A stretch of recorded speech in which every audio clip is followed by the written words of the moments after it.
Selamat pagi semuanya. Pagi, Ibu. Pagi, Bu. Pagi, Bu. Pagi, Bu. Assalamualaikum warahmatullahi wabarakatuh. Waalaikumsalam. Waalaikumsalam warahmatullahi wabarakatuh. Oke, gimana kabarnya?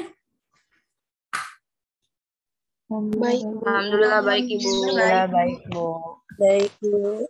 Alhamdulillah. Sehat semuanya ya. Sehat, bahagia ya. Semangat. Oke. Nah, sebelum kita melanjutkan perjalanan kita ya, materi pengantar perpajakan, mau cerita kesan pertama kawan-kawan melaksanakan ujian tengah semester atau UTS. Bagaimana perasaannya? Terutama untuk di mata kuliah pengantar perpajakan. Silakan yang ingin berbagi kisahnya. Pengalamannya bagaimana, ya kan? Terus kemudian dengan waktu 4 jam ya dari proses download, terus kemudian pengerjaan ya, terus upload atau submit ke dalam SSO gitu kan. Terus kemudian ini kan TS ya perdana lah ya kalian ujian tengah semester secara online gitu. Gimana perasaannya? Silakan yang ingin berkisah. Kita relax dulu. Ibu mau dengar apa kesan dan untuk UTS dari kawan-kawan semua. Silakan. Bebas aja kok, siapa aja yang boleh. Siapa aja boleh. Silakan. Begini, Bu, mau cerita. Jadi pas UTS perdana kan di Setiami ini kan online. Nah, terus yang bikin deg-degannya itu pas mengunduh soal sama upload jawaban karena takutnya websitenya error karena kan banyak yang pakai ya, Bu. Betul. Gitu sih, Bu. Ya, betul. Itu jadi apa ya? Jadi membuat ekstrim ya. Buat yang bikin deg-degan, ya kan? Betul, karena memang itu digunakan oleh seluruh Setiami, ya kan? Sehingga khawatirnya down, ya kan? Terus ini udah ke download atau belum, gitu kan? Dan lain sebagainya. Gitu. Oke, yang lain bagaimana? Tadi menurut Eka ya. Yang lain, silakan. Silakan yang ingin berkisah. Apa kita berbagi cerita itu kan indah.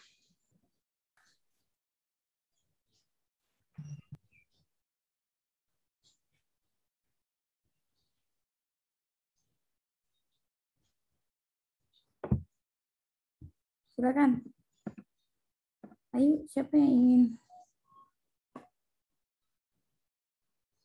Selain dari Eka tadi. Ada lagi yang ingin cerita? Saya, Bu. Boleh, silakan. Ya kan kemarin kan ujian pertama kita. Pas ngupload soalnya kadang suka kayak ragu gitu, Bu. Takut salah upload gitu. Udah gitu nggak bisa dicek ulang.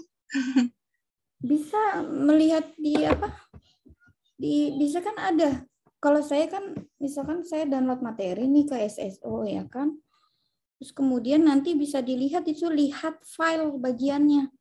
Di SSO kawan-kawan nggak ada ya itu ya?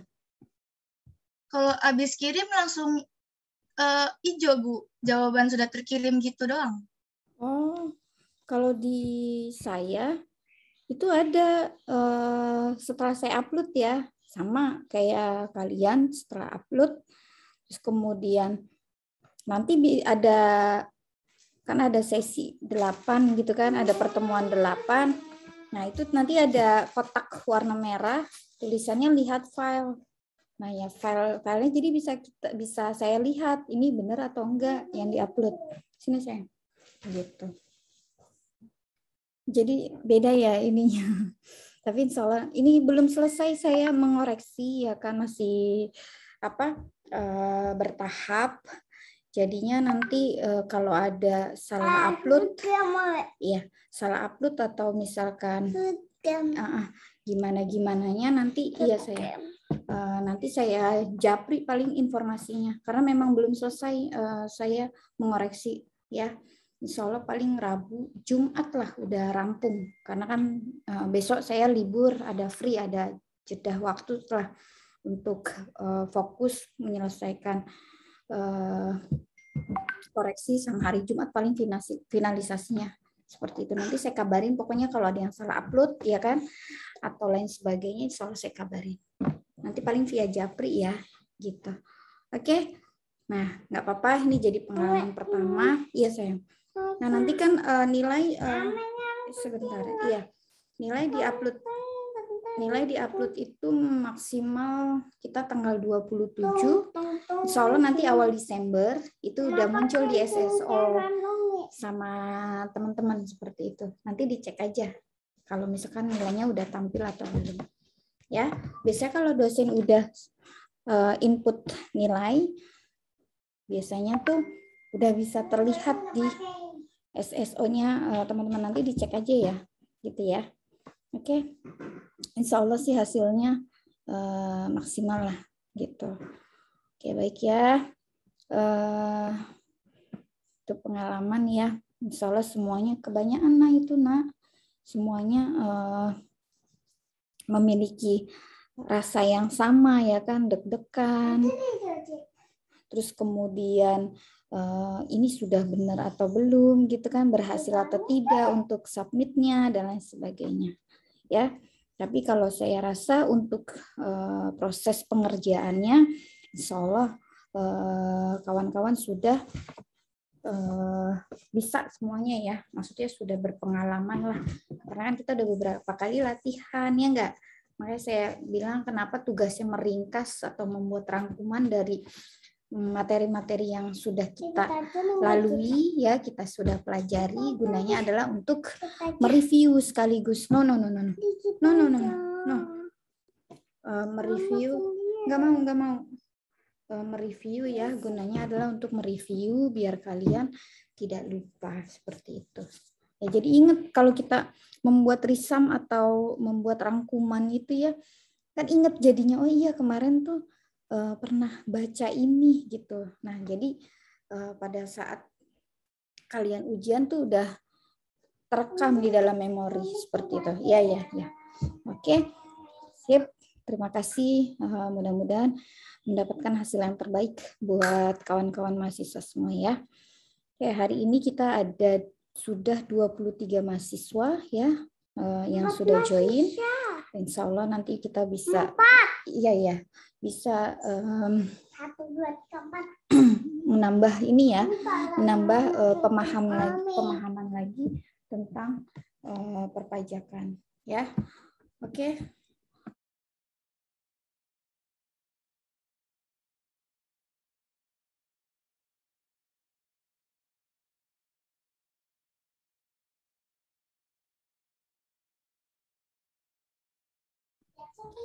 Baik, kita awali dulu ya perkuliahan kita pada pagi ini dengan membaca doa menurut agama dan kepercayaan masing-masing. Berdoa dipersilahkan.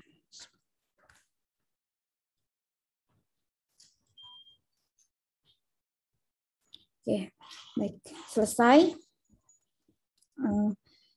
Kita awali dengan ini karena masih pengantar perpajakan, jadi memang materinya singkat-singkat ya. Singkat-singkat bukan berarti artinya sedikit gitu, tapi memang butuh pemahaman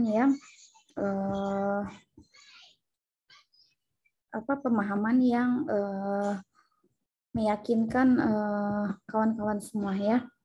Oke. Jadi ini kita di hari ini kita membahas tentang pengelompokan pajak. atau jenis dan penggolongan pajak. Nah, nanti di dalam pengelompokan pajak ini ya, itu dilihat ada dari menurut golongannya ya kan, dari sifat serta dari pemungutannya ya, atau lembaga pemungut ya, seperti itu. Nah, kalau kita ketahui bahwa di dalam hukum pajak itu terdapat pembagian jenis-jenis pajak yang dibagi ya dalam beberapa pengelompokan atau pembagian ya. Nah, pajak ini dapat dikelompokkan menjadi 3 kelompok ya, seperti yang kalian ketahui di sini ya. Menurut golongannya ya, itu ada pajak langsung dan pajak tidak langsung. Nah, terus yang kedua, menurut sifatnya ya, itu ada pajak subjektif dan pajak objektif. Oke. Nah, terus kemudian yang ketiga, menurut pemungutannya ya, itu ada pajak pusat dan pajak daerah. Nah, apa saja tuh dari golongan, sifat, dan pemungutannya ya? Yuk, mari kita jabarkan bersama-sama ya. Pengelompokan pajak yang menurut 3 kelompok yang tadi ya, terus beserta pengertian dan contoh-contohnya. Oke, sampai sini sepakat nggak kita bahas nih? Sepakat, Bu. Oke, baik. Terima kasih. Oke, nah mungkin kawan-kawan sudah baca nih ya, apa sih kelompok 3 kelompok tadi ya kan, ada pengelompokan pajak menurut golongannya. Nah, pengelompokan pajak menurut golongan ini ya, itu dibagi menjadi 2. Tadi ya, di awal saya sudah menjelaskan bahwa ada pajak langsung dan pajak tidak langsung. Oke, kita lihat nih, pajak langsung itu yang seperti apa gitu kan. Kita lihat di sini. Nah, jadi pajak langsung itu adalah jam apa?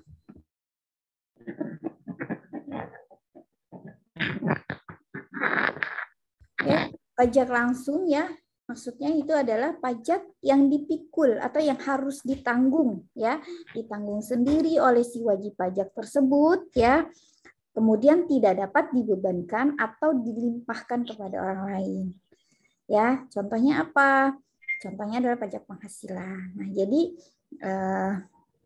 seperti ini. Misalkan Eka sudah bekerja ya kan sebagai pegawai di salah satu perusahaan BUMN misalkan seperti itu. Nah, terus Eka memiliki penghasilan dari kewajiban Eka sebagai pegawai tadi ya kan. Eka menerima hak, betul kan? Eka menerima hak dalam apa? Berupa gaji tadi yang setiap bulan diberikan oleh perusahaan tersebut. Nah, dari penghasilan yang Eka terima, ya kan? Nah, itu perusahaan harus memotong PPh pasal 21-nya. Ya, nanti dihitung. Makanya Eka kerja di perusahaan BUMN, Eka menerima penghasilan dari BUMN, lalu Eka juga harus menanggung ya atau membayar PPh pasal 21 atas gaji tersebut. Jadi penghasilan yang Eka terima nggak boleh tuh saya yang nanggung. Nanti PPh 21-nya sama Ibu Rati ya gitu yang bayar, nggak bisa begitu karena kan beda penghasilannya. Jadi di situ adalah wajib pajak yang menerima penghasilan dan wajib pajak juga dibebankan ya. Jadi tidak bisa dilimpahkan dari penghasilan tersebut ya kepada orang lain untuk pembayaran pajaknya. Misalkan seperti itu ya. Nah, terus kemudian ada PBB atau pajak bumi dan bangunan. Nah, ini kita kemarin ya sebelum kita UTS kita udah singgung PBB itu apa gitu kan. Pajak ya atas tanah dan atau bangunan ya kan yang dibayar setiap tahun. Nah, bagi wajib pajak yang sudah memiliki rumah ya kan atau bangunan atau memiliki tanah setiap tahunnya yaitu wajib melakukan pembayaran. Jadi misalkan siapa namanya Soleha punya rumah di Puncak, terus kemudian atas nama Soleha sendiri, misalkan seperti itu. Nah, yang bayar PBB-nya bukan orang tuanya, gitu kan, tapi ya si Soleha, karena Soleha yang memiliki atau atas nama ya kan, rumah itu atau villa itu atas namanya Soleha. Jadi itu nggak bisa dilimpahkan seperti itu ya, karena di situ atas nama Soleha. Jadi Soleha yang menanggung PBB atas rumah atau villa tadi, misalkan seperti itu. Nah, ini juga sama nih dengan pajak kendaraan ya. Jadi kewajiban pembayaran pajak akan dibebankan kepada si pemilik. Nah, itulah pajak langsung ya. Jadi kewajiban pembayaran untuk pajak penghasilan itu diberikan kepada penerima penghasilan itu sendiri dan tidak dapat dilimpahkan kepada orang lain. Nah, begitu pula untuk PBB dan pajak kendaraan bermotor ya. Nah, kewajiban pembayaran pajaknya akan dibebankan kepada si pemilik ya. Nah, itulah yang dimaksud dengan pajak langsung. Oke? Nah, kita lihat lagi perbedaannya nih. Yang selanjutnya adalah pajak tidak langsung. Nah, ada direct, ada indirect gitu kan. Nah, pajak tidak langsung ini biasanya ya itu seperti PPN atau PPNBM. Ya, PPN adalah pajak pertambahan nilai kepanjangannya ya. Sedangkan PPNBM adalah pajak penjualan ya. Ingat ya, karena di sini N-nya kecil nih, makanya diselipkan di sini. Maksudnya adalah pajak penjualan barang mewah. Nah, seperti apa gitu kan? Jadi pajak yang harus dibayar gitu kan? Ini pajak tidak langsung ya. Pajak yang harus dibayar oleh pihak tertentu tetapi dapat dibebankan atau dilimpahkan kepada orang lain. Nah, ini kebalikannya dari pajak langsung tadi. Oke, kalau ini pajak ini ya, pajak tidak langsung ini PPN dan PPNBM ini itu pengenaannya ya atau pajaknya itu bisa dibebankan ke pihak lain atau kepada orang lain gitu. Misalkan nih, contoh ya, contohnya Dias ya kan, misalkan Dias nih beli handphone ya, beli handphone iPhone ya kan, misalnya beli iPhone 13 Pro ya kan. Oke, nah ini Dias yang beli. Nah, karena handphone ini adalah termasuk ke barang mewah, betul kan saat ini ya. Apalagi kan iPhone 13 itu kan harganya masih tinggi ya kan. Nah, terus kemudian barang tersebut dikenakan PPN atau iPhone itu dikenakan PPN. Nah, PPN ini ditanggung atau dibebankan kepada pembeli. Makanya kalau harga iPhone-nya misalkan 24 juta gitu kan, dikenakan PPN 10%, nah maka yang dibayar oleh Dias ya 24 juta ditambah 2.400.000 karena ada pengenaan PPN-nya. Nah, jadi berapa? Jadi 26.400.000. Nah, itu yang harus dibayar oleh Dias. Atas apa? Atas pembelian iPhone 13 Pro tadi, seperti itu. Ya, itu contohnya. Nah, kalau PPN dan PPNBM itu bisa dibebankan kepada orang lain. Oke, misalkan satu lagi contohnya nih, mengenai PPNBM. Ya, misalkan melakukan pembelian kendaraan. Misalkan nih, Putri ya, misalkan Putri udah lama nih kepingin punya mobil sport gitu kan, mau beli Mini Cooper misalnya. Mini Cooper kan termasuk kendaraan yang harganya lumayan tinggi ya. Taruhlah semisal harganya adalah 2 miliar gitu kan. Nah, atas pembelian mobil Mini Cooper ini yang 2 miliar tadi harganya, nah itu dikenakan PPN dan PPNBM gitu. PPN-nya kalau dari 2 miliar 10%-nya berarti 200 juta, ya enggak? Betul kan? Nah, terus kemudian dikenakan lagi PPNBM-nya. Misalkan pajak penjualan barang mewahnya dikenakan tarifnya 20%. Nah, berarti 20% dari 2 miliar adalah 400 juta.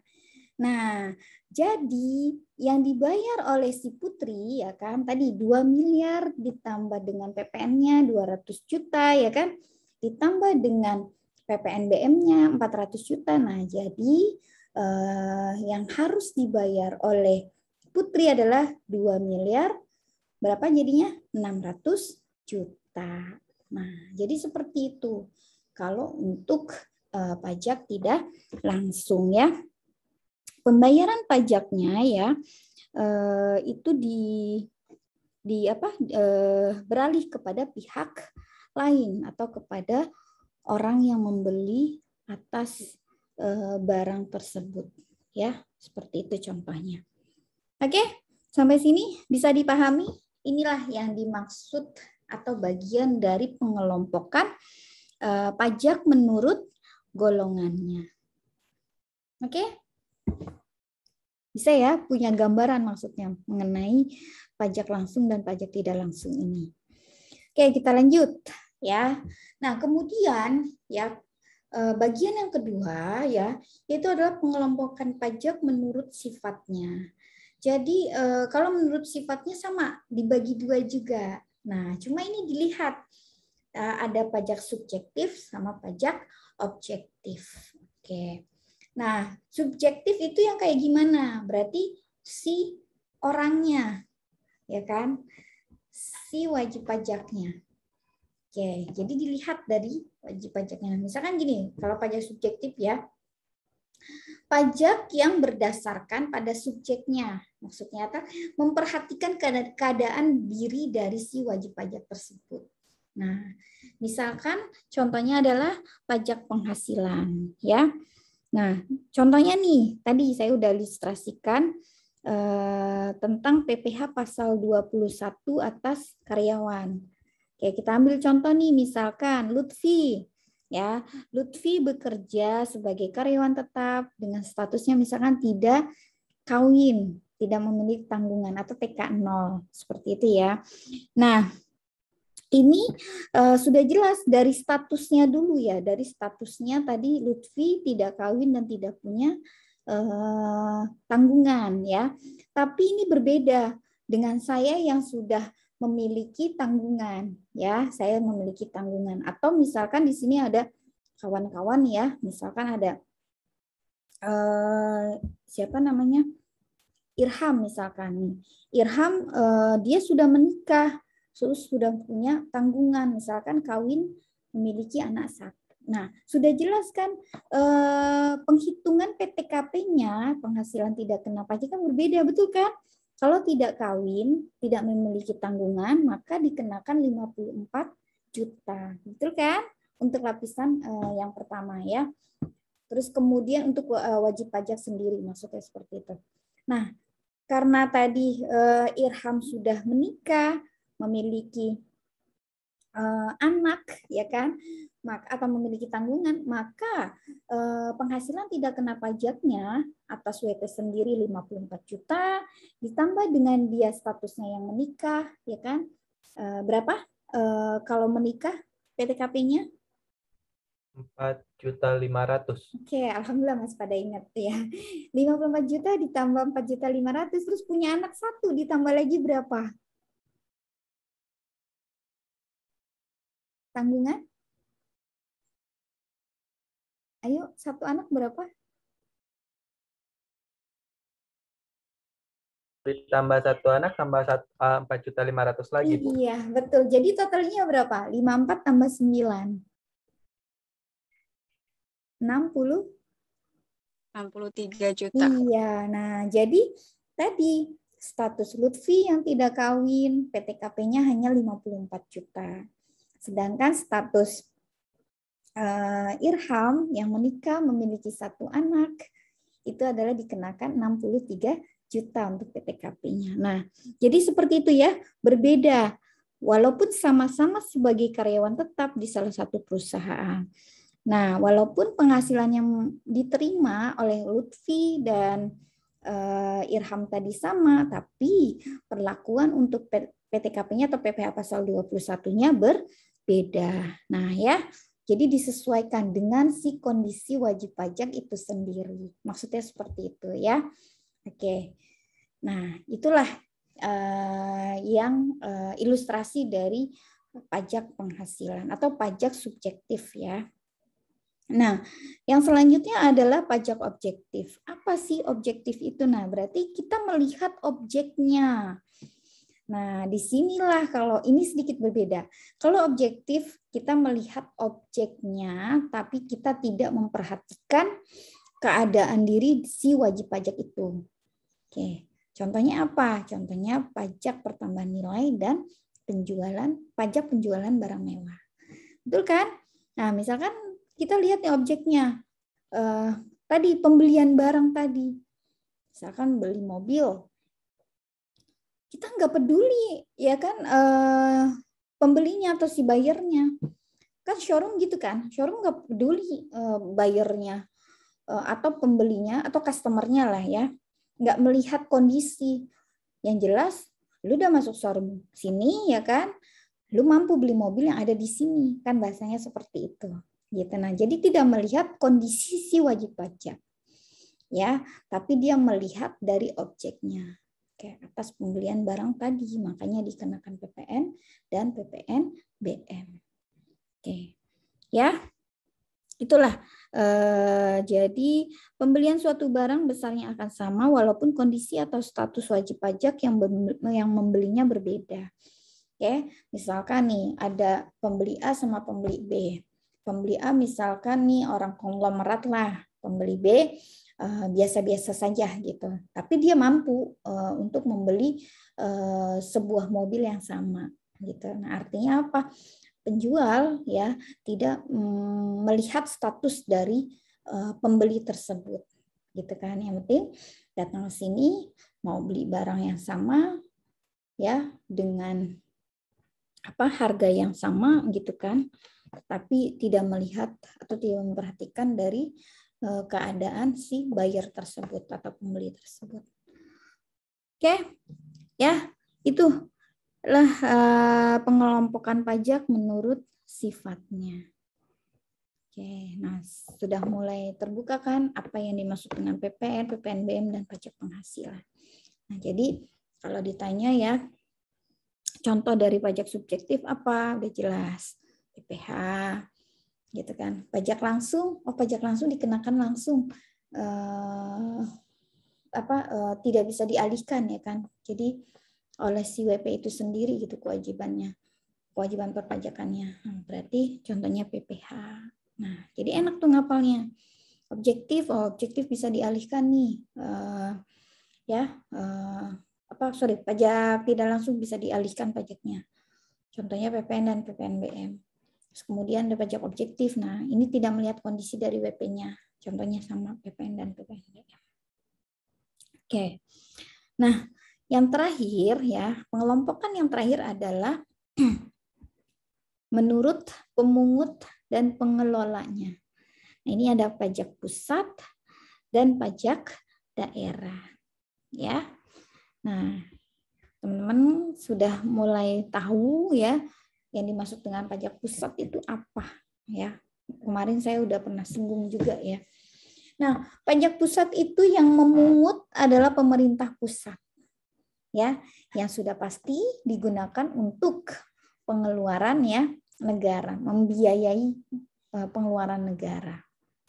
Nah, lembaga yang memungut ini siapa gitu kan? Yaitu adalah ya kalau memungut pajak pusat adalah DJP atau Direktorat Jenderal Pajak dan Direktorat Jenderal Bea Cukai.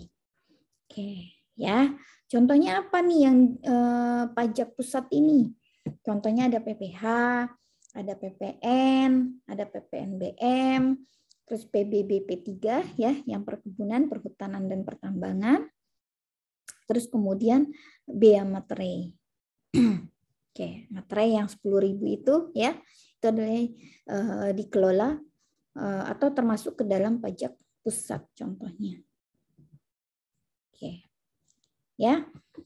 Nah, ini yang dimaksud ya, lembaganya yang memungutnya adalah DJP dan Direktorat Jenderal Bea Cukai.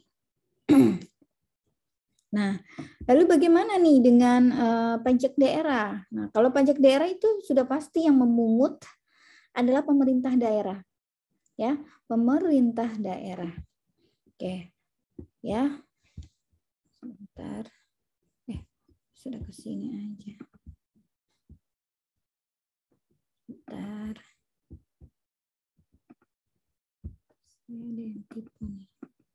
Ya, pemerintah daerah dan ya ini yang dimaksud dengan pajak pusat pajak daerah yaitu pajaknya dipungut oleh pemerintah daerah baik tingkat 1 maupun tingkat 2. Nah, tingkat 1 itu ada provinsi ya. Nah, kalau sedangkan tingkat 2 itu adalah kabupaten dan kota. Jadi yang memungutnya adalah pemerintah daerah provinsi ya tingkat 1 dan pemerintah daerah tingkat 2 atau kabupaten kota. Nah, pajak daerah ini ya digunakan untuk membiayai penyelenggaraan pemerintah daerah dan pembangunan daerah. Oke, contohnya di tingkat 1 ya pajak daerah itu termasuk atau terdiri dari ada pajak kendaraan bermotor ya dan kendaraan di atas air, kemudian ada biaya balik nama kendaraan dan kendaraan di atas air, terus ada pajak pengambilan dan pemanfaatan air tanah dan air permukaan, PAP disebutnya ini. Nah, terus kemudian sedangkan di pajak daerah tingkat 2 atau tingkat kabupaten kota ya, itu ada pajak hotel, ada pajak restoran, ada pajak reklame ya, ada pajak hiburan, dan ada pajak penerangan jalan. Oke. Ya. Nah, jadi itulah contoh-contoh dari pajak daerah dan pajak pusat atau pengelompokan pajak menurut pemungut dan pengelolaannya. Oke, sampai sini ada yang ingin ditanyakan? Silakan jika ingin bertanya ya. Ini materinya yang tadi saya bilang bahwa pengantar perpajakan ya materinya masih ringan, masih seputar tentang dasar-dasar dari perpajakan. Oke, silakan. Ada yang ingin bertanya sebelum saya lanjutkan ke ke materi berikutnya. Silakan. Kita buka diskusi dulu.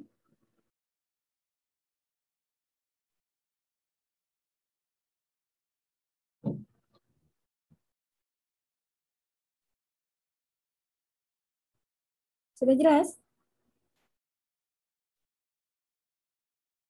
Sederhana kan materinya ya. Oke, kalau nggak ada pertanyaan nanti saya mau memberikan pertanyaan kepada kawan-kawan semua. Oke? Bu, boleh bertanya nggak? Boleh. Dengan siapa ini? Maaf. Oh, Ilham. Oke, Ilham, silakan. Gini Bu, tapi agak melenceng dari materi sekarang, nggak apa-apa kan Bu? Nggak apa-apa. Nanti kita diskusi. Silakan. Jadi kan kalau misalnya Bu ada seorang wajib pajak, beliau tuh meninggal dunia, terus beliau juga meninggalkan warisannya kepada si ahli waris. Nah, kalau kayak begitu tuh wajib pajaknya tuh jadi berpindah ke si ahli warisnya atau gimana sih Bu? Itu aja sih. Yep. Kita pahami dulu ya. Kita pahami dulu tentang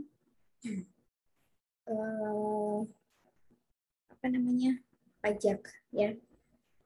Jadi memang betul kalau sudah meninggal, kita lihat nih subjek pajak. Kalau di dalam sebentar, Ibu mohon izin ya, Ibu share screen yang baru sebentar. Kalau di dalam Undang-Undang Perpajakan ya, di pasal 2 itu menjelaskan bahwa subjek pajak ya kan itu terdiri dari orang pribadi yang pertama ya, terus yang kedua adalah apa namanya, badan, ya, ada badan. Oke.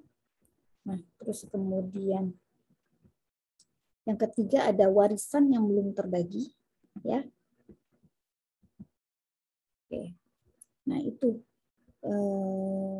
yang dimaksud dengan subjek pajak. Nah, udah muncul belum di layarnya teman-teman? Untuk yang subjek pajak. Sudah, Bu. Nah, ini Bu. Oke. Ya. Seperti ini. Jadi subjek pajak di dalam Undang-Undang Perpajakan, ya, Undang-Undang PPH nomor 36 tahun 2008.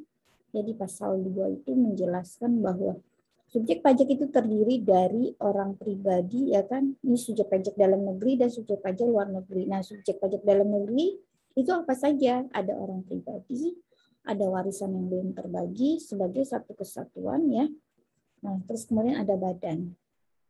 Nah, terus ada subjek pajak luar negeri. Biasanya ini berkenaan boleh untuk orang pribadi juga. Nah, badannya biasanya dalam bentuk BUT atau bentuk usaha tetap. Oke. Nah, kita ke poin yang ini. Warisan yang belum terbagi sebagai satu kesatuan. Nah, ini subjek pajak menggantikan mereka yang berhak atau ahli warisnya. Nah, jadi tadi kalau misalkan orang tua meninggal, terus orang tua memberikan wasiat, ya, kepada anak-anaknya, maka pada saat warisan itu dibagi ke anak-anaknya, udah di-sharing nih, ya, warisan itu udah di-sharing ke anak-anaknya, nah maka kewajibannya sudah ditanggung kewajiban pajaknya, ya, ditanggung oleh ke anak-anaknya. Seperti itu. Jadi sudah dialihkan, ya, sudah dialihkan ke anak-anaknya. Seperti itu. Contohnya, ya, contohnya misalkan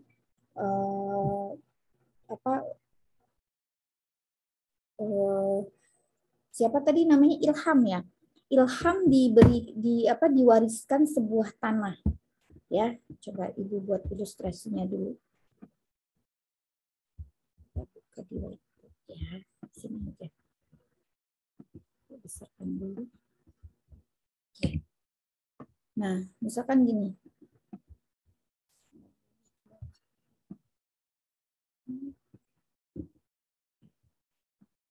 Misalkan Ilham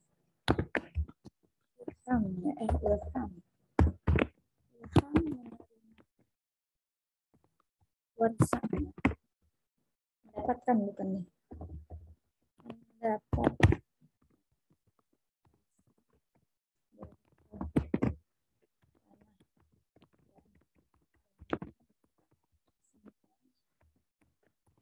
misalkan 2 miliar, gitu ya.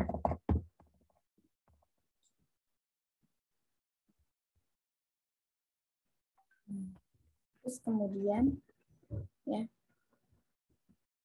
adiknya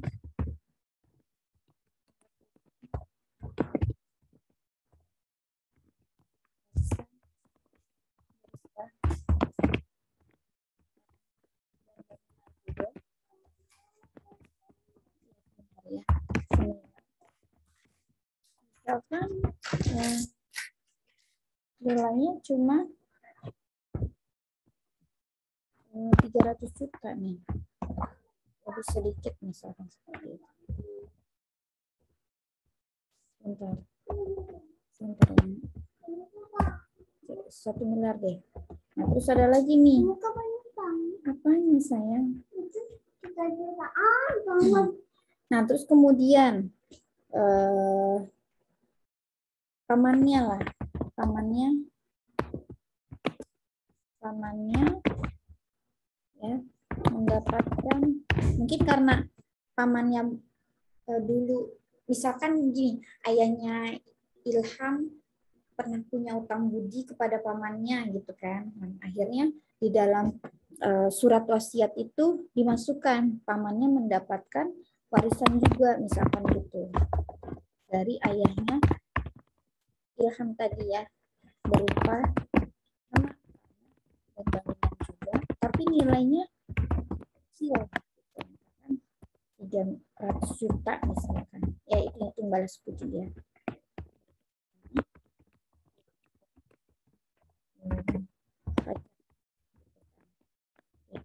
Nah, di sini adalah sebentar ya, Ibu minum dulu, maaf, izin dulu sebentar.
Maaf ya, soalnya airnya habis, jadi harus ngambil dulu ke dispenser. Nah, kita lihat di sini ya. Sini misalkan. Ya.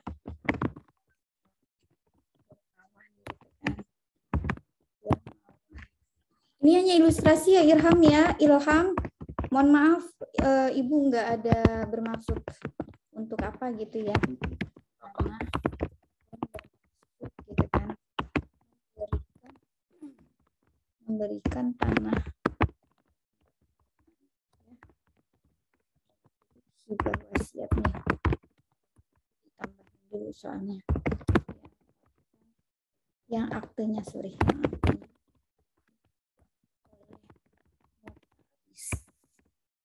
Misalkan notarisnya namanya Umar Bakri lah.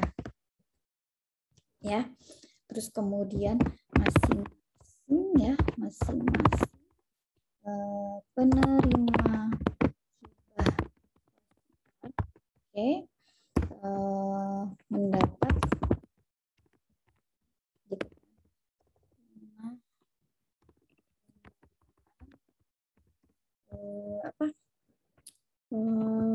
sebagai berikut ya. Nah, ini tadi ya, ada Ilham yang pertama, terus kemudian adiknya, terus yang kemudian ada pamannya. Oke ya. Oke. Ini contohnya. Nah, terus kemudian kita lihat lagi di sini ya. Nah, kan bagaimana perlakuan pajaknya gitu. Oke. Apa pertanyaannya sini? Diminta biar jelas ya. A atau A ya. Oke, sekarang kita apa sih yang dimaksud dengan hibah wasiat itu ya? Yang kedua ya, berapa sih ya? Bagaimana perlakuan pajaknya ya? Atau berapa BPHTB yang dibayar oleh Ilham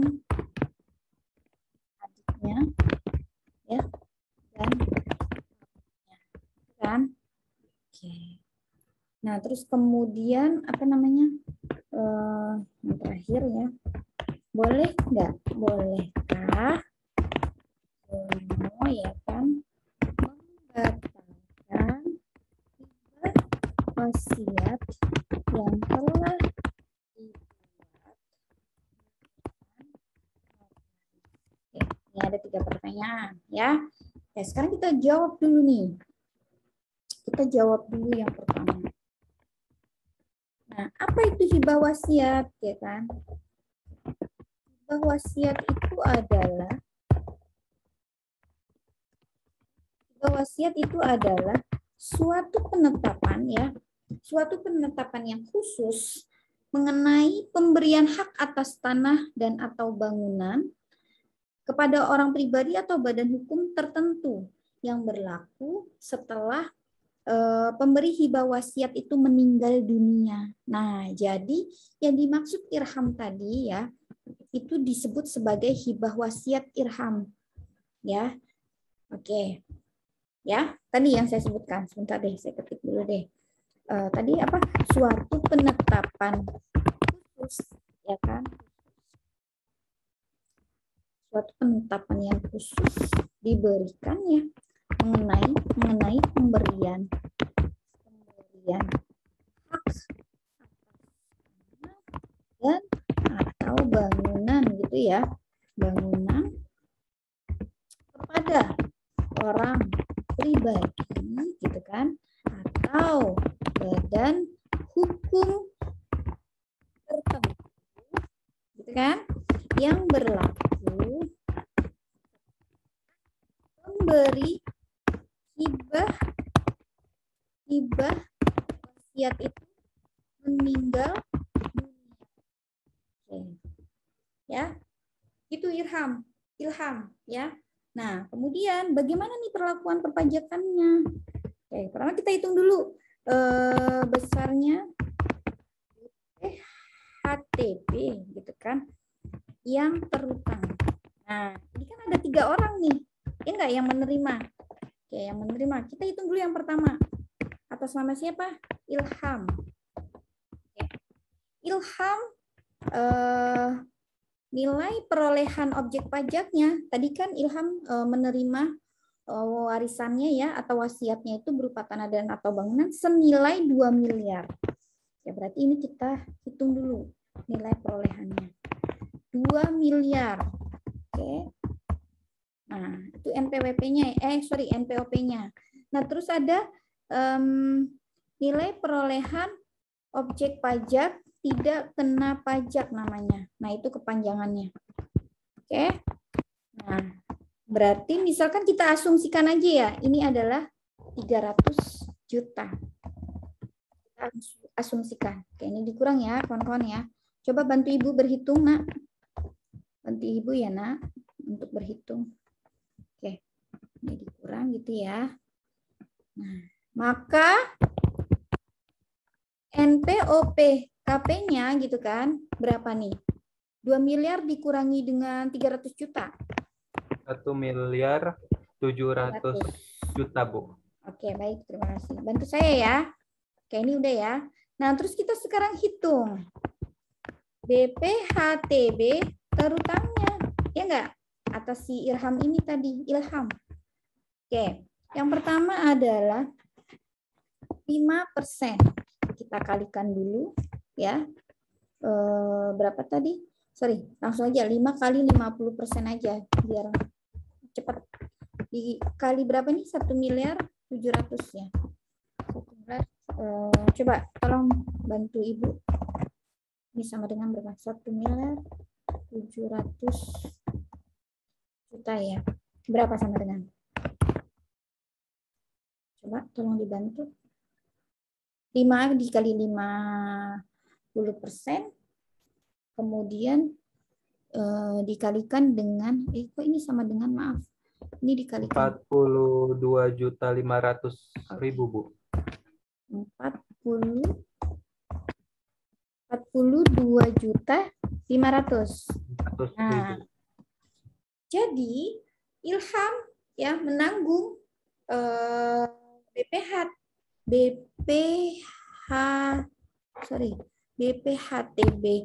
terutang ya, BPHTB benar nggak sih?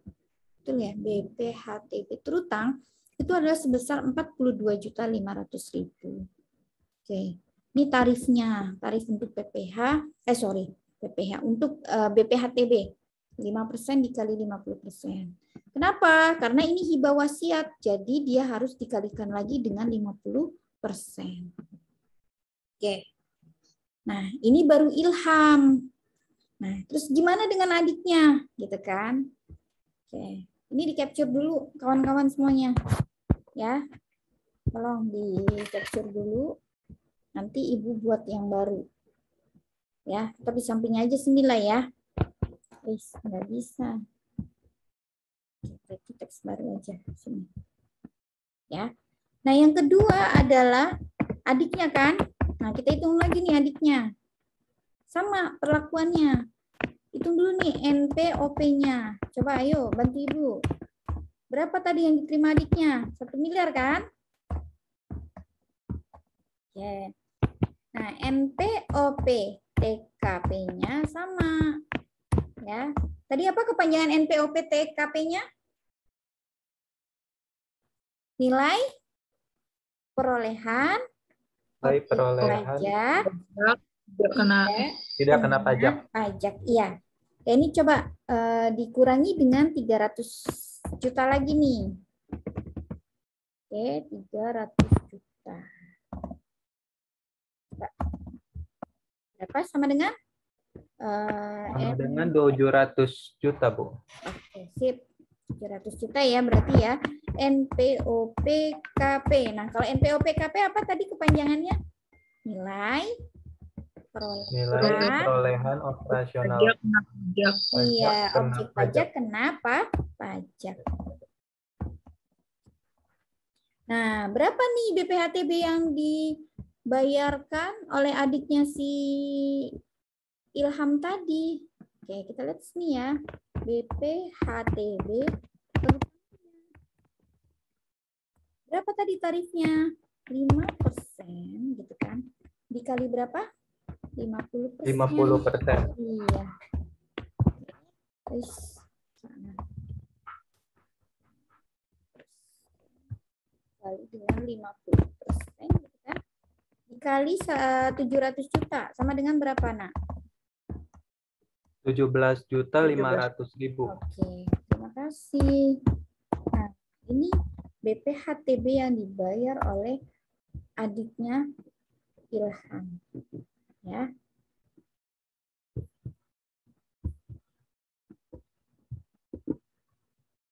Nah, ini nomor 2. Oke. Nah, sampai sini ada pertanyaan nggak sebelum saya lanjutkan ke nomor 3? Nah, jadi perlakuan untuk siapa namanya? Ilham dan adiknya itu sama. Ya, karena dia menerima wasiat tapi jumlahnya berbeda ya. Ilham tadi menerima 2 miliar ya, sementara adiknya menerima 1 miliar. Oke. Nah, satu lagi ya, kita hitung nih. Satu lagi kita hitung. Ini udah di-capture belum? Teman-teman? Sudah, Bu. Oke, kalau sudah, Ibu mohon izin ini dulu ya. Nah, diginiin dulu deh. Gak apa-apa ya, nanti kan kelihatan tuh. Maksudnya biar nggak dihapus gitu. Ini begini.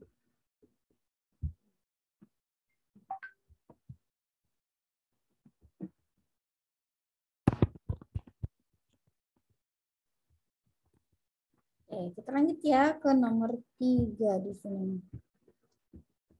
Nah, 3 ini ya pamannya. Oke.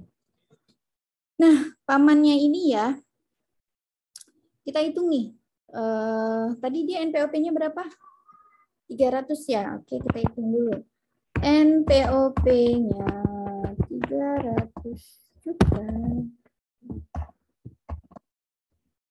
Terus NPOP TKP-nya berapa?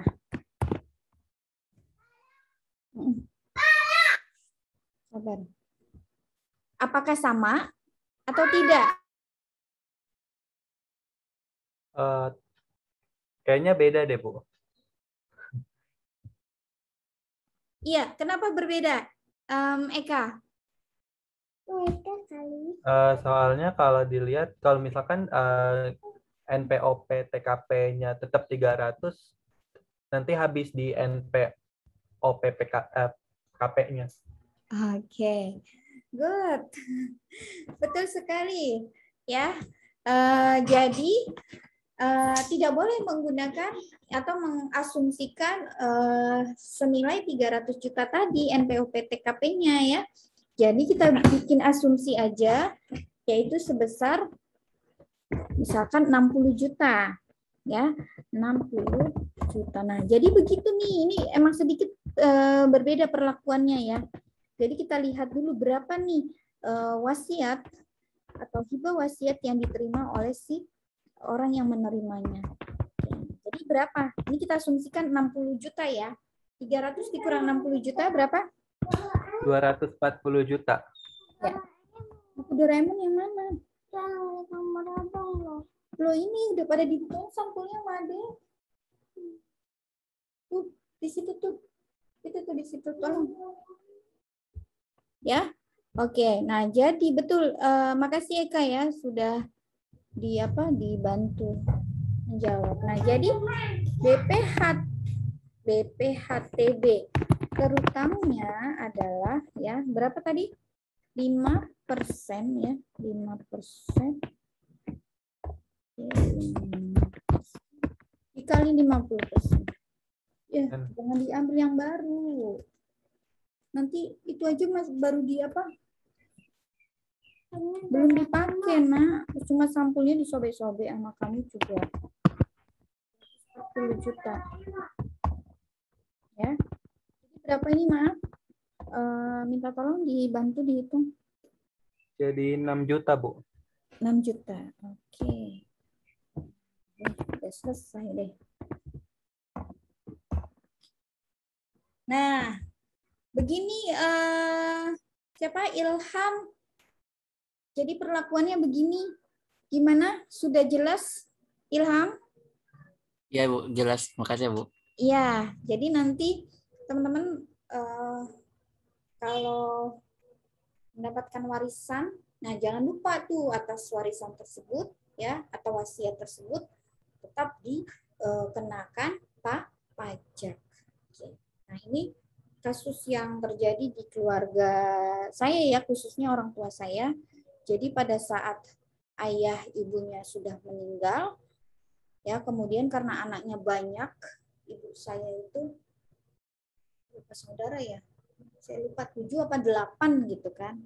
Nah jadi tanah yang berapa hektar itu dibagi tuh ke anaknya semua. Tapi memang pembagiannya enggak rata. Nah itulah yang jadi timbul bukan diskriminasi ya. Jadi timbul rasa kecemburuan gitu kan. Rasa kok berarti selama ini beda ya gitu. Jadi mungkin nggak tahu ya orang tua kakek saya, maksudnya kakek saya atau nenek saya itu memberikan wasiat itu kenapa berbeda-beda ke anaknya gitu. Karena melihat kondisi dari anaknya gitu. Anak yang nomor satu misalkan dia ekonominya mapan gitu kan. Terus PNS, terus nanti dia udah pensiun masih dapat gaji dan lain sebagainya. Makanya dikasihnya sekian. Terus anak yang kedua, dia banyak karena dia punya kontrakan ya. Itu ini cuma cerita aja sih sebenarnya, bukannya saya ria atau apa, enggak, ini hanya sebagai contoh. Anak yang kedua karena dia punya tanah banyak terus dijadikan kontrakan gitu kan, berapa pintu, jadi ada passive income lah di situ. Nah itu kakek saya berpikirannya seperti itu. Terus anak yang ketiga itu sama punya bisnis kontrakan juga, tapi nggak sebanyak yang nomor 2 gitu, tapi ada passive income lah dari situ ya kan. Kalau kontrakan kan itu pasti dicari sama orang, atau kos-kosan kan ya dicari sama orang gitu, dibutuhkan gitu, sama setiap orang pasti butuh rumah atau tempat tinggal seperti itu. Nah terus ibu saya nih yang keempat, ibu saya itu cuma ibu rumah tangga biasa ya kan. Terus kemudian dia berdagang juga. Papa saya masih bekerja tapi sekarang udah pensiun. Nah makanya Jadi dia ngelihat kondisi anaknya dulu, orang tua itu. Nah, ini porsinya sekian gitu. Jadi, nah begitu pertama ibunya dulu meninggal, terus ayahnya baru. Ayahnya meninggal, ya kan? Biasalah ada apa sih namanya? Ada yang satu anak yang rusuh gitu kan. Udah yuk ini udah dibagi-bagi bla bla bla bla gitu kan. Biasa ya kan kalau setiap keluarga pasti ada yang seperti itu gitu kan. Nah, pada rumahnya memang kemarin karena udah ada wasiat, ada ini ya kan dibawa ke notaris, sudah diukur tuh akhirnya tanahnya ya semua dibagi-bagi ke anaknya. Kemudian langsung pecah akte ya. Kalau dulu kan aktenya masih satu tuh ya, atau AJB-nya gitu masih satu, nah itu langsung dipecah.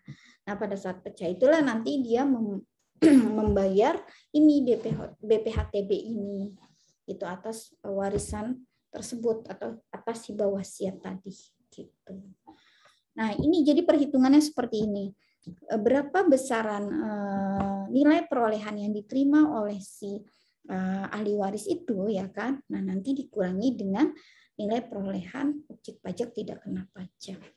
Gitu. Jadi setiap orang yang menerima ya sudah pasti BPHTB terutamnya itu berbeda.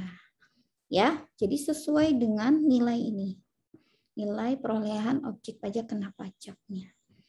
Oke, nah itu sedikit ilustrasi dari saya perihal tentang pertanyaan Ilham tadi. Nah, sekarang yang berikutnya ya. Yang berikutnya ya adalah boleh nggak sih Pak Yono ini membatalkan hibah wasiat yang telah dibuat di depan notaris? Coba, kalau dari ilustrasi yang tadi saya sudah jabarkan, menurut pendapat kawan-kawan bagaimana untuk yang poin C ini? Silakan. Ada yang ingin berpendapat? Coba, Ibu pengen tahu nih. Menurut pandangan, ya sudut pandangnya kawan-kawan, perihal tentang poin berapa nih? Izin menjawab Bu. Boleh, yang silakan buat Eka. Kalau menurut Eka bagaimana? saya, kalau misalkan Pak Yononya misal masih hidup, itu menurut Eka masih bisa untuk dibatalkan. Tapi kalau misalkan sudah meninggal, belum tentu bisa dibatalkan, Bu. Oke, terima kasih Eka. Selanjutnya, coba yang lain bagaimana? Ayo, harus berpikir kritis. Kira-kira bagaimana? Kan tadi saya udah menjelaskan sedikit, menyinggung sedikit. Ini mau ditarik ke atas, kok nggak bisa ya? Ibu izin, tapi maaf kalau salah. Nggak apa-apa, Tri. Saya seneng kok anak-anak yang ini aktif. Monggo, Tri. Menurut saya bisa asal semua pihak setuju. Asal semua pihak setuju. Oke. Terima kasih, Tri. Coba yang lain. Graciela mau jawab, Bu. Boleh, silakan Graciel. Kalau menurut saya bisa, Bu. Bisa, tapi ada yang dengan maaf, Bu. Iya. Ada yang tegas dengan secara tegas untuk membatalkan wasiatnya. Terus ada juga yang secara diam-diam, Bu. Oke. Sip. Terima kasih Graciel. Makasih, Coba yang lain lagi. Eka, Tri, Graciel. Coba yang lain sudah bantu menjawab.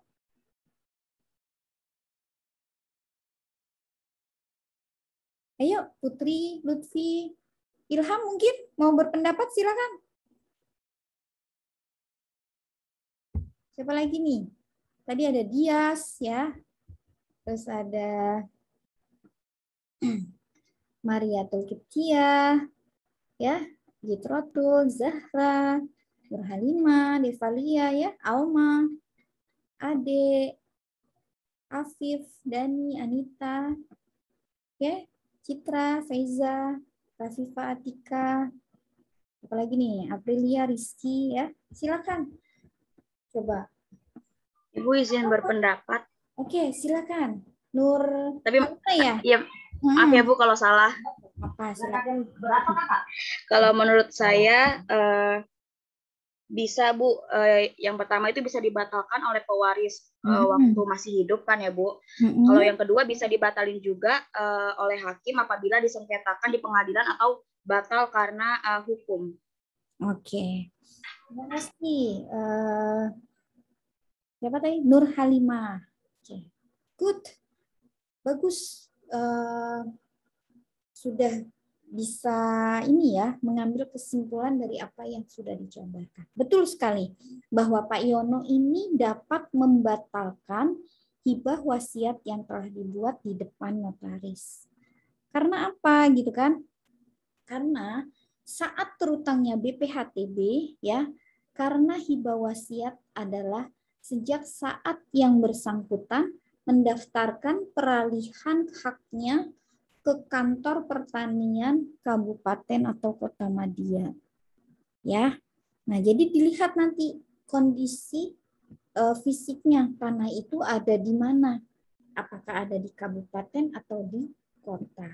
Nah, jadi tadi kesimpulannya yang saya sebutkan ya, berarti boleh atau dapat membatalkan hibah wasiat yang telah dibuat di depan notaris. Alasannya ya, sebab saat terutangnya BPHTB karena hibah wasiat ini adalah sejak saat yang bersangkutan ya, maksudnya mendaftarkan peralihan haknya ke kantor pertanian kabupaten atau kota. Misalkan seperti itu ya. Oke. Sip ya. Jadi udah clear ya. Di sini udah clear, jadi tidak perlu, mudah-mudahan sudah tercerahkan dari apa yang sudah kita bahas perihal hibah wasiat ya atas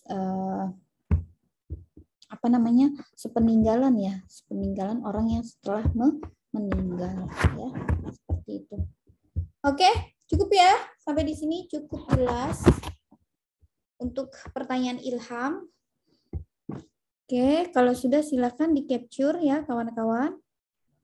Nah, sekarang silakan kalau ada yang ingin bertanya lagi. Dengan senang hati Ibu akan menjawab. Oke, masih ada izin waktu. bertanya, Bu. Silakan Eka. Masih berkaitan sama yang tadi Ilham tanyain, untuk yang NPO PTKP itu didapat dari mana ya Bu? Apa ada undang-undangnya, dasar hukumnya itu? Iya, betul Eka, ada peraturannya ya. Ada PP-nya, peraturan pemerintahnya. Nah, jadi kita lihat kondisinya apakah termasuk ke dalam kota Bekasi atau DKI Jakarta atau Bogor gitu kan. Nah, terus misalkan atau Kabupaten Bekasi, ya kan Bekasi ada kabupaten kan, Cikarang ke sana ya kan tuh. Nah, itu kan masuk ke dalam Kabupaten Karawang ya kan. Nah, jadi dilihat dari peraturan pemerintah atau PP-nya ya. Jadi disesuaikan bahwa nilai perolehan objek pajak tidak kena pajak ya, itu dilihat dari lokasi ya, di mana kita itu berada atau si wajib pajak itu berdomisilinya di mana atau tinggalnya di mana gitu. Atau tanah tersebut ya beradanya di mana, tanah dan bangunan itu beradanya di mana gitu, disesuaikan dengan lokasinya atau wilayahnya, regionalnya ya, regionalnya seperti itu. Memang betul diatur di dalam peraturan pemerintah, ada undang-undangnya khusus. Walaupun BPHTB ini memiliki undang-undang khusus juga ya, tapi ada turunannya. Salah satunya adalah tadi ada peraturan daerah, perdanya ya, peraturan pemerintah dan lain sebagainya. Gitu. Begitu Eka yang bisa Ibu sampaikan. Iya Ibu, makasih. Jadi tergantung dengan lokasi daerah dan peraturan pemerintah daerahnya ya Bu ya? Betul sekali, iya. Oke, makasih Bu. Ya, sama-sama. Coba pertanyaan. Ibu, aku mau nanya. Oh iya nih, Ibu baru baca komen. Maaf Claudia. Ya, kalau mall Lagi atau pusat ya perbelanjaan itu kan dikenakan pajak juga. Nah, untuk pajaknya termasuk ke dalam pajak pusat atau pajak daerah. Nah, kalau mall ya atau pusat perbelanjaan, kita lihat nih biasanya dia dalam bentuk penyewaan. Penyewaan apa? Kayak toko-toko gitu kan ya, kios-kios ya. Misalkan mallnya itu dia atas bangunan ya, atas bangunannya karena itu untuk fasilitas publik ya, itu tidak dikenakan pajak. Tapi atas kegiatan di dalam mall itu, ya kegiatannya nih ya, di dalam mall itu dikenakan pajak. Misalkan di dalam mall itu ada penyewaan kios ya atau toko. Nah, setiap orang yang menyewa toko ya atau kios tersebut itu dikenakan pajak biasanya. Misalnya itu karena ini sewa atas tanah dan atau bangunan, maka kena PPh final ya, yaitu PPh pasal 4 ayat 2. Oke, tarifnya adalah 10%. Begitu. Biasanya gitu sih dikenakannya. Nah, terus nanti setiap tahunnya pemilik kios ya atau penyewa kios itu harus membayar PBB-nya. Nah, jadi PBB-nya itu dialihkan ke pemilik kios. Misalkan kalau kios itu paling 4x3 ya, luasnya maksudnya. Ya, standarnya kan segitu ya, 4x3. 4x3 meter maksudnya. Nah, misalkan 4x3 meter itu dikenakan PBB terutangnya adalah anggap aja lah 100.000. Nah, jadi nanti si penyewa kios atau pemilik kios itu yang membayar PBB-nya. Gitu. Walaupun statusnya masih sewa gitu. Nah, jadi seperti itu maksudnya. Nah, jenis pajaknya tinggal dilihat. Kalau atas penyewaan kios atau toko, udah jelas kan dikenakan PPh final, yaitu 4 ayat 2. Nah, berarti masuk ke dalam pajak pusat, gitu kan. Nah, terus kemudian PBB, pembayaran PBB atas penyewaan kios ya tadi, PBB-nya itu masuk ke pajak apa? Kalau perdesaan perkotaan berarti pajak daerah, ya kan? Nah, terus satu lagi, kalau kiosnya pasang apa namanya tuh billboard kan, toko A gitu kan menjual bla bla bla gitu kan, perlengkapan apa, nah itu kan ada billboardnya tuh ya kan, di atasnya itu dikenakan pajak reklame gitu. Berarti pajak reklame itu masuknya ke dalam apa? Pajak daerah gitu. Nah, jadi banyak sih sebenarnya. Terus izin apa buka toko ya kan. Nah, itu nanti masuk ke ada siupnya lah. Surat izin usaha ya kan. Masuk juga. Nah, itu khusus lah. Kalau itu izinnya nanti khusus ke wilayah di mana mall itu berada. Nah, jadi kondisikan Claudia ya, kalau untuk mall atau pusat perbelanjaan. Jadi memang banyak jenis pajak yang bisa digali di dalam mall tersebut. Begitu Claudia, mudah-mudahan bisa dipahami. Gitu. Oke, Ibu, makasih. Ya. Ada satu pertanyaan lagi, Ibu. Boleh, kalau misalnya kita jadi karyawan baru di salah satu perusahaan yang baru masuk di bulan Juli.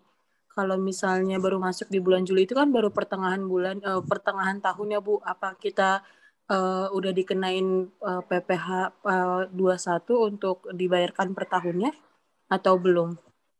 Oke. Nah, ini case-nya kalau ditanya sudah dikenakan atau belum, kita lihat kondisi dari pegawai tersebut. Misalkan gini, pegawai tersebut selama 1 tahun itu sebelum dia masuk di perusahaan ini ya, yang tadi Claudia tanyakan, dari Januari sampai dengan Juni ini status pegawainya itu dia bekerja atau memang tidak bekerja. Kita lihat dulu kondisinya.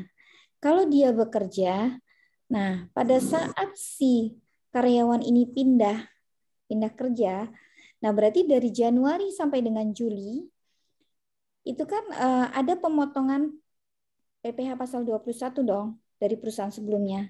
Nah, artinya apa? Nanti pegawai tersebut itu diberikan bukti potong 1721A1. Ya. Jadi selama dia bekerja dari Januari sampai dengan Juli, kan penghasilannya dipotong oleh perusahaan tersebut. Nah, jadi pada saat dia resign atau keluar dari perusahaan tersebut, itu pegawai wajib meminta bukti potong. Ya, gunanya untuk apa? Untuk pelaporan SPT tahunannya nanti. Oke. Nah, perusahaan harus memiliki kewajiban, ya, memiliki kewajiban untuk membuat bukti potong tersebut. Oke. Nah, kemudian bulan Juli ya. Bulan Juli hingga Desember karyawan tersebut pindah nih bekerja di PTB, misalkan anggap gitu ya. Pindah. Jadi dia tidak ada jeda atau istirahat, keluar dari PTA dari bulan Juni, kemudian di bulan Juli hingga Desember ya, itu ke PTB. Nah, PTB berhak memotong dari Juli sampai dengan Desember. Oke, nah nanti sama PTB di akhir tahun ya atau di awal tahun dia harus membuat bukti potong atas pegawai tersebut dari bulan Juli hingga Desember. Nah, nanti pada saat pelaporan SPT tahunannya tinggal dicocokkan saja. Kan nanti terrecord. Karena sekarang sistemnya sudah digitalisasi ya. Artinya apa? Ketika kita buka SPT tahunan si WP tersebut ya, itu sudah ada tuh penghasilan kita sudah terrecord selama kita bekerja. Nah, jadi nanti kita tinggal sesuaikan saja sama di bukti potongnya. Di PT sebelumnya PPh yang dipotong sekian rupiah nanti akan muncul. Nah, di PT yang baru juga sama seperti itu. Nah, kalau misalkan pegawai itu kan biasanya nihil, ya enggak, pajaknya PPh terutangnya. Karena apa? Karena udah dibayar, udah dipotong sama perusahaan. Jadi kita cuma lapor doang nih kalau pegawai. Kecuali kalau pegawai itu punya penghasilan di luar dari gaji tetapnya. Nah, baru nanti tuh ketahuan. Di situ ada selisihnya berapa. Dia punya penghasilan lain, misalkan dia sebagai konsultan, ya kan. Nah, itu nanti terrecord juga di dalam pelaporan SPT tahunannya. Gitu. Di Evin-nya nanti kebaca di situ. Begitu Claudia. Makanya teman-teman yang sudah bekerja, sudah punya NPWP, harus memiliki kewajiban nanti pelaporan SPT tahunan. Nah, sebelum resign, ya, atau misalkan sudah resign, tolong tanyakan ke bagian pajaknya atau bagian payroll, ya kan. Minta bukti potongnya. Oke, biasanya ini orang kalau resign itu nggak memikirkan bukti potongnya. Kadang perusahaan juga karena kerjaannya udah banyak, jadi lupa memberikan bukti potong kepada pegawai yang keluar. Gitu. Minta, karena apa? Itu nanti sebagai lampiran kalian dalam pelaporan SPT tahunan. Gitu, ya. Jadi biasanya kalau perusahaan kita pindah nih ya, kita pindah dari perusahaan sebelumnya, itu ditanyakan dulu, ada bukti potongnya? Gitu kan, sebelum kita bekerja. Saya boleh minta bukti potongnya? Gitu kan. Nah, terus kemudian NPWP, terus kemudian BPJS, ya enggak? Kan dimintain tuh biasanya, udah punya BPJS atau belum. Kalau misalkan sudah punya, berarti kan tinggal meneruskan aja, pemindahan dari PT sebelumnya ke PT yang baru. Gitu. Ya, jadi hanya meneruskan saja, tidak perlu membuat NPWP baru, tidak perlu membuat BPJS baru ya. dan lain sebagainya. Karena hanya tinggal meneruskan saja. Ya, karena sudah terrecord semuanya ke dalam sistem perpajakan. Gitu, sudah terintegrasi semuanya. Jadi nggak perlu bingung bagaimana nih nanti kok nggak ada ininya dan lain sebagainya karena udah terrecord tadi ya. Begitu Claudia. Oke, silakan. Baik, terima kasih. Iya, mudah-mudahan ya bisa dipahami. Baik, ada pertanyaan lagi? Silakan. Nah, nanti kalau mau buat studi kasus tentang karyawan yang pindah seperti itu juga boleh tuh untuk PPH 21-nya ya. Silakan diilustrasikan seperti itu. Ya. Oke. Cukup jelas kawan-kawan semua? Untuk tugasnya bagaimana?